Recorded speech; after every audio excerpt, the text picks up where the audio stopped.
नमस्कार, मैं हूं शंभुनाथ गुप्ता और आप देख रहे हैं न्यूज ऑफ नेशन। विकास, अगर बस्ती की विकास की बात की जाए तो एक बड़ा मुद्दा बनता जा रहा है। उत्तर प्रदेश का जो ये बस्ती जिला है गड्ढा मुक्त नहीं हो पा रहा है। तमाम सारी परेशानियां आ रही हैं बस्ती के विकास को लेकर। कई सरकारें आई और कई सरकारें चली गई, लेकिन बस्ती की तस्वीर नहीं बदली।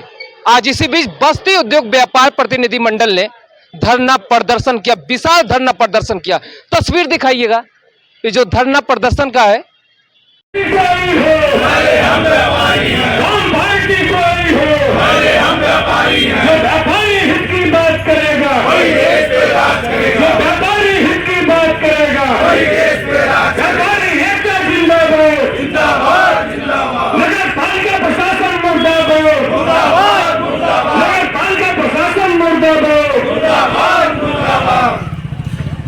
पर देख सकते हैं बस्ती उद्योग व्यापार मंडल की टीम यहां पर बैठी हुई है। सुबह करीब 9 बजे से लेकर अभी तक ये धरनारत है। आइए जानते हैं धरना इन्होंने दिया है, क्या निष्कर्ष निकला, कहीं व्यर्थ तो नहीं जाएगा इनका धरना प्रदर्शन। सर, आपका बहुत बहुत स्वागत है हमारे न्यूज ऑफ नेशन में। क्या समस्याएं हैं सर कि तस्वीर नहीं बदल पा रही है? भारतीय जनता पार्टी की पहले सरकार थी, अब सपा की सरकार थी, अब तीसरी क्या है, मैं आपसे जानना चाहता हूँ। तीसरी सरकार आए या ना आए, दूसरी सरकार जो आई है जी इस सरकार में हम पूरी तरीके से इस बात को कह चुके हैं जी कि अगर सुधार नहीं होगा तो हम उनको सुधार देंगे। सुधार देखना चाहिए। मांगे क्या है जी हमारे दर्शकों? नहीं, मांगे हमारी यही हैं कि जो अतिक्रमण हटाया जा रहा है जी उसमें सबसे पहले नोटिस दी जाए और 15-20 दिन का टाइम दिया जाए, तब हटाया जाए। और सरकारी जो अतिक्रमण है, जैसे आपने चौकियां रखी हुई हैं सड़क पे ही, जी पुलिस की चौकियां रखी हुई हैं और इस तरीके से अवैध अतिक्रमण आपने किया हुआ है, उसको भी हटाया जाए। ऐसा ना हो कि सिर्फ जो है व्यापारियों के साथ हो और किसी और के साथ ना हो। तो ये चीज़ें गलत हैं। एकदम समान रूप से सारी चीज़ होनी चाहिए। दूसरी चीज़ मैं कहना चाहता हूँ कि अगर आपको वाकई अतिक्रमण मुक्त करना है पूरे बस्ती शहर को, जो जिसको आप कहते हैं कि ये अतिक्रमण है यहाँ पे, उसको नाली से नाली तक पूरी सड़क बना दें, ऑटोमेटिक सारा अतिक्रमण समाप्त हो जाएगा। अच्छा जी, एक बात बताइएगा, सरकारी अतिक्रमण का आपने जिक्र किया बार बार, अभी मीडिया को भी आपने बयान दिया, हमें भी बयान दे रहे हैं, क्या सरकारी अतिक्रमण है हमें बताइएगा। सरकारी अतिक्रमण सभी को मालूम है। गांधीनगर में पुलिस बूथ लगा हुआ है, वो सरकारी अतिक्रमण है।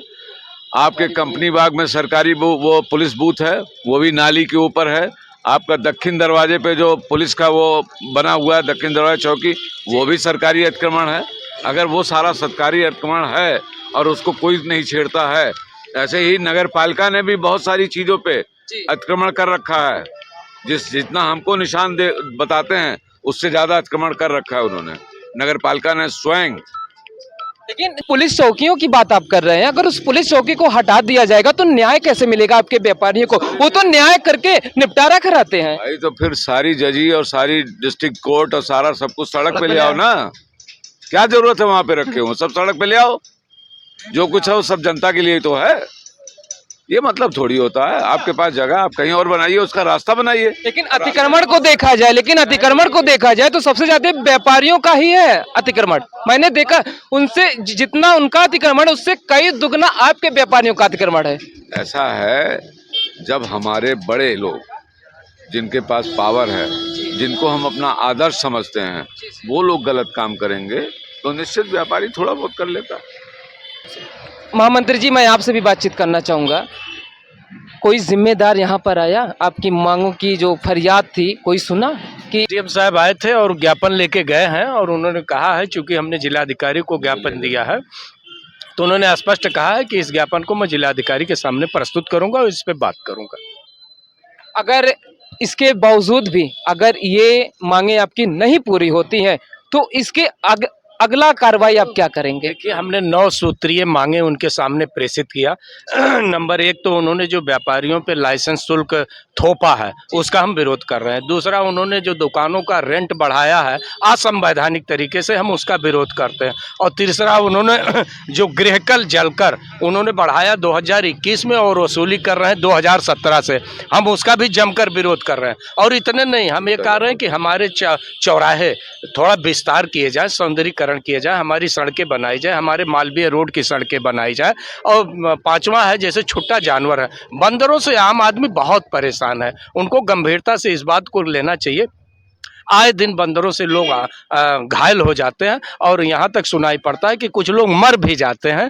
तो ये हम लोगों की पीड़ा को, एक आम जनमानस की पीड़ा है, व्यापारियों की पीड़ा है, इनको समझना चाहिए और इसका समाधान करना चाहिए। और यहाँ तक उन्होंने कहा है कि मैं जिला अधिकारी महोदय से के सामने रखूंगा। और इतना ही नहीं, हम लोग भी जाएंगे और जिलाधिकारी से के सामने इस बात को रखेंगे, क्योंकि जिलाधिकारी जो आए हैं बहुत अच्छे नेचर के जिलाधिकारी हैं। तत्काल वो आम आदमी के समस्याओं पे सुनते हैं और उसका समाधान देते हैं। मैं उनके पास जरूर जाऊंगा और इस बात को रखूंगा, अपनी पीड़ा को। प्रभात जी, नगर पालिका का चक्कर आपका व्यापार मंडल कितनी बार लगाएगा?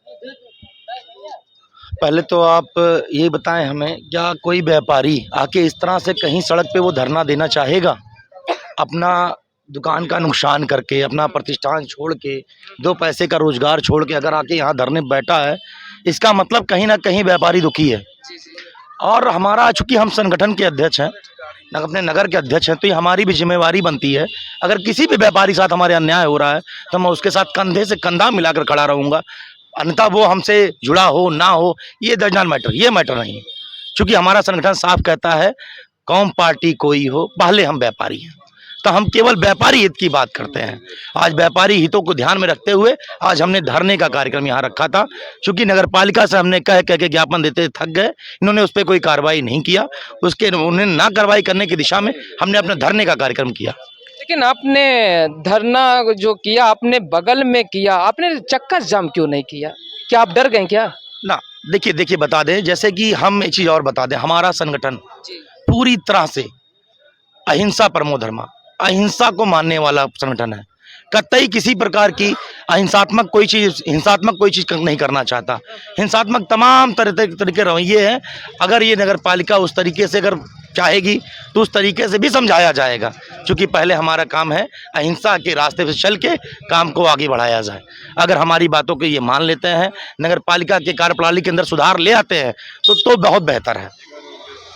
तो दर्शकों, आपने देखा, मैंने सबसे बातचीत किया और इसी बीच बहुत चौंका देने वाली बात है, हमारे डब्बू श्रीवास्तव जी मौजूद है। उनका नगर पालिका पर सीधा निशाना है कि नगर पालिका 3 लोग चला रहे हैं। अब जानते हैं वो 3 लोग कौन है। डब्बू श्रीवास्तव जी, बहुत बहुत स्वागत है। आपने बयान दिया अभी को, स्पीच जब दे रहे थे, आपने कहा 3 लोग नगर पालिका को चला रहे हैं। भाई, मैं भी जानना चाहता हूँ कौन है। मैं तो एक ही को जानता था कि नेहा वर्मा जी हैं। सबसे पहले तो मैं न्यूज ऑफ नेशन के दर्शकों को धन्यवाद करना चाहता हूं। शंभू जी, आपका भी धन्यवाद करना चाहता हूं। हम भी इसी समाज के ही एक जनप्रतिनिधि की तरह, एक नेता की तरह, हम भी लोगों के बीच में जाकर उनकी समस्याओं को सुनते हैं, उनकी समस्याओं को जानने का काम करते हैं। और उन्हीं लोगों के बीच से ही मुझको ये जानकारी मिली, कभी किसी काम के लिए अगर उनके आवास पर जाया जाता है तो कभी उनके पिताजी चलाते हैं, कभी उनके पिताजी डिसीजन लेते हैं, कभी उनके बड़े भाई डिसीजन लेते हैं, और कभी जो उनके प्रधान पति कह लीजिए, नेहा वर्मा के पति, प्रधान पति, वो भी अपना जनता के बीच में रह के वो भी अपना नगर पालिका चला रहे हैं। तो इससे तो हमको यही लगता है ना कि अध्यक्ष एक है, चलाने वाले 3 लोग हैं, तो तीनों लोग अपने अपने तरीके से नगर पालिका को लूटने का काम कर रहे हैं। आखिर ये सोचना आपको और ये डिसीजन, ये ख्याल आपके अंदर कहाँ से है कि ये चीज 3 लोग चला रहे हैं? कैसे? ये हमको पता चला, हमारे ही अपने बीच के जो हमारे भाई हैं, किसी काम को लेकर वहाँ गए। जी जी जी।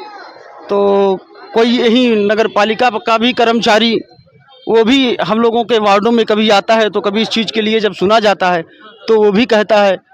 तो ये हम इन्हीं लोगों के ही माध्यम से मुझको ये पता चला कि नगर पालिका में उनके पिताजी अलग चलाते, बड़े भाई अलग चलाते, अंकुर वर्मा जी अलग चलाते, नेहा वर्मा जी तो खैर यहाँ की अध्यक्षा ही हैं।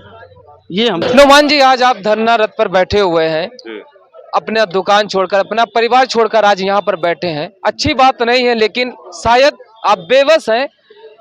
क्या बस्ती की तस्वीर बदल पाएगी? देखिए, परिवार दुकान छोड़ के मैं इसलिए बैठा हूँ, पहले बिजनेस है, बिजनेस धंधे से व्यापार, मतलब परिवार और सब चलता है। और ये नगर पालिका निरंतर ये सिर्फ व्यापारियों के व्यवसाय पे वो कुठाधार कर रही है, इसको समाप्त करने पे उतारू है। जो डब्लू श्रीवास्तव जी ने जो कहा है अभी 3 लोग नगर पालिका चला रहे, बिल्कुल ये बिल्कुल सत्य है। मैं नहीं कहना चाह रहा था, उनकी बात आ गई तो मैं कह रहा हूँ। मेरी बहुत सारी समस्याएं, होर्डिंग हमारी लीगल है, हाई कोर्ट से स्टे है, टैक्स जमा है, 2024 31 मार्च तक मैं वैलिड हूँ, उसके बावजूद भी 3-4 महीनों से मेरी होर्डिंग तोड़ी जा रही है। और जिला प्रशासन को मैं डीएम साहब से मिला, एप्लीकेशन दिया, बाय रजिस्ट्री, बाय डाक, बाय हैंड दिया, लेकिन कोई भी जवाब उसका जो है नहीं दिया जाता है और ना मेरे समस्याओं का समाधान किया जा रहा है। इनका सिर्फ, और जब हम अंकुर वर्मा से मिलते हैं तो वो कहते हैं भैया से मिलिए, उनके बड़े भाई चला रहे हैं। तो बड़े भाई से मिलते हैं तो जो है अंकुर वर्मा के वाइफ के ऊपर छोड़ देते हैं। तो ये तीनों लोग एक दूसरे के ऊपर छोड़ के अपने जो है बातों को टालते हैं, बस ये है। और मैं ये चाह रहा था कि इस चीज़ों के आपके माध्यम के नगर पालिका प्रशासन तक जो हमारी बात है वो पहुँचे और इसका निदान होना चाहिए, बस इसीलिए मैं तो दर्शकों, आपने देखा एक नई बात सामने आ रही कि नगर पालिका जो के साथ 3 लोग चला रहे, एक नई बात सामने आ रही है। बस्ती उद्योग व्यापार मंडल के पदाधिकारियों ने भी कहा, समाज के लोगों ने भी कहा और व्यापारियों ने भी कहा। क्या बस्ती की तस्वीर बदल पाएगी? क्या इनकी मांगे पूरी हो पाएगी? क्या इन सारी समस्याओं का कोई हल निकाल पाएगा बस्ती नगर पालिका? हम आपसे फिर मिलेंगे एक नए अपडेट के साथ और नए अंदाज के साथ। तब तक के लिए नमस्कार, जय हिंद, जय भारत।